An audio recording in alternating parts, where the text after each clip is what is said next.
ஒரு கான்ட்ரவர்ஷியலான topic, but இது ரொம்ப கேட்ட ஒரு டாபிக், உனக்கு பிடிச்ச டாபிக். இன்னைக்கு பேசலாமா?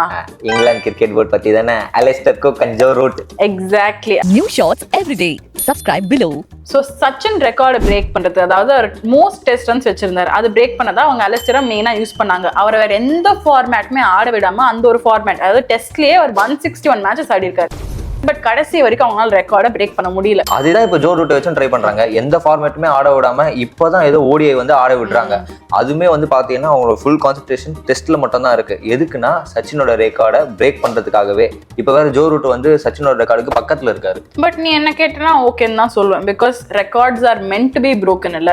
இன்னைக்கு ரூட் அதை வந்து பிரேக் பண்ணாருன்னா நாளைக்கு வந்து வைபவ் சூரியவன்ஷி வந்து பிரேக் பண்ணலாம். ஸோ ஓகே தான். பட் இசிஜி என்ன பிளான் பண்றாங்கன்னா, என்னதான் கிரிக்கெட் வந்து இங்கிலாந்துல ஒரிஜினேட் ஆயிருந்தாலும் ரெக்கார்ட்ஸ் எல்லாம் வந்து இந்தியா கிட்ட தான் இருக்கு. ஸோ அதெல்லாம் ரெக்கார்ட் பிரேக் பண்ணி நம்ம கிட்ட வச்சுக்கணும் அப்படின்னு சொல்லிட்டு இங்கிலாந்து போர்டு வந்து பிளான் பண்றதா நான் இல்ல, சில கிரிக்கெட் ஆர்வலர்கள் எல்லாம் சொல்றாங்க.